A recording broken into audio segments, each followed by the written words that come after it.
আসসালামু আলাইকুম। দূরে কাছে যে যেখান থেকে দেখছেন সবাইকে শুভেচ্ছা জানাচ্ছি। আজকে কিছু বিষয় সম্পর্কে আপনাদের জানাতে চাই, বিশেষ করে ছাদ বাগানের বিষয়ে। আসলে ফিল্ড লেভেলে বাগান এবং ছাদ বাগান অনেক ডিফারেন্স আছে। ছাদ বাগানটা হচ্ছে অনেকটা শৌখিন বাগান। আপনি এখানে হাজারটা আইটেম রোপণ করতে পারবেন চাইলে অল্প অল্পতে।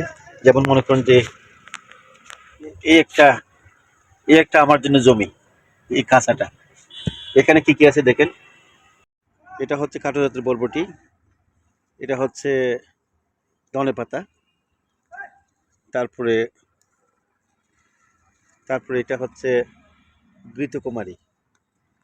আবার এখানে দেখেন, এটা হচ্ছে আমরা যেটা বলি কি বাত পাতা আর কি, ফলো পাতা। হ্যাঁ, এটা এনে রোপণ করা হয়েছে, ইনশাল্লাহ এখনো দাঁড়িয়ে আছে। তারপরে এখানে এই সবজিগুলো উঠছে। এখানে আমি গতবারে আপনাদের দেখিয়েছিলাম যে 5টি করে এক কাঁচার মধ্যে এই খাটো জাতের বরবটি গাছ উঠবে। এখানে কিন্তু সেভাবেই আমি চেষ্টা করছি যাতে দেখা যায়। কাঠো জাতের বরবটিগুলো আপনার আমার দৃষ্টি আকর্ষণ করছে, বিশেষ করে আমার খুব ভালো লেগেছে। এই যেমন দেখেন লকলকে বরবটি এখানে, এই যে 2টা, 4টা, তারপর 6টা, 7টা, 8টা, 9টা, 10টা, এই যে 11, 12, 13, 14, 15, 16, 17, 18, 19, 20, 21, 22, মানে ভিতরে আরও থাকবে ছোটো ছোটো, প্রায় 25-এর কাছাকাছি। তা আমি এর জন্য পাশাপাশি আরেকটা জিনিস যোগ করেছি, সেটা হচ্ছে ওয়াটার ড্রপ। এটা সব সময় যাতে গাছে রস পায়, কারণ ছাদ বাগানে কিন্তু একটা জিনিস আমরা অনেক সময় ভুলে যাই, যে পানি দেওয়ার জন্য। তো পানি যদি না পায় আপনার এই সব গাছ একদিনে কি হয়ে যাবে, একবারে কুড়িয়ে যাবে। তাই এটা থেকে বাঁচানোর জন্য আমি প্রতিদিন চেষ্টা করি অন্ততপক্ষে তাদেরকে কিছু পানি খাওয়ানোর জন্য 2 লিটার পানি এখানে দেওয়া যায়। আর এই ড্রপারগুলো মার্কেটে বা অনলাইনে কিনা পাওয়া যায়, আপনি চাইলে এখান থেকে নিয়ে এখানে পুশ করতে পারেন। এটা স্যালাইনের মতো কাজ করে। তাহলে দেখেন এই যে বরবটিগুলো, আমার 2টা 3টা বরবটি গাছ আছে এখন ফলনের মধ্যে। তারপরে এদিকে দেখেন একটা পাখি খেয়ে ফেলছে, এটাও পাখি শেষ করে দিচ্ছে। এটা অনেকটা মোটা হয়ে গেছে, নিয়ে ফেলতে পারি। হ্যাঁ, খাওয়ার যেগুলো উপযুক্ত হয়েছে এগুলো আমি তুলে ফেলি, কারণ এগুলো হয়তো দেখা যাবে পাখি এসে খেয়ে ফেলতেছে।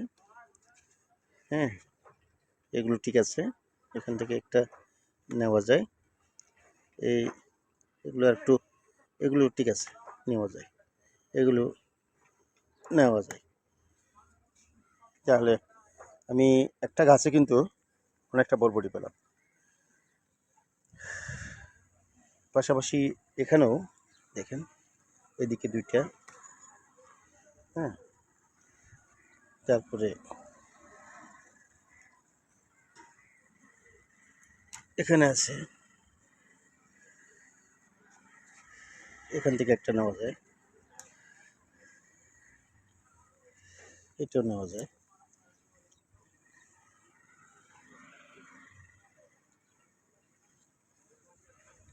অনেক পাখি খেয়ে ফেলছে কিন্তু বরবটি, খাক, অসুবিধা নেই, কম পাইনি তো। এই 3টে বরবটি গাছে 300 গ্রাম হবে বরবটি। হ্যাঁ, তাহলে দেখেন, যদি আপনি নিজে এরকম করেন তাহলে আপনি নিজেও এরকম ফল ভোগ করতে পারবেন। আমার এখানে যে বরবটি গাছগুলো উঠছে এগুলো সপ্তাহখানেকের মধ্যে ফুল এসে যাবে এবং ফলন দেবে। তো একটা গাছে যদি 20-25টা বরবটি হয়, তাহলে ভাই 3টা গাছ দিয়ে তো 1 কেজি হবে। হ্যাঁ, এটাই ভালো। পাশে একটা আছে, এটা নিয়ে ফেলি। এ পাশে আর একটা, তাকে এটা ছোটো।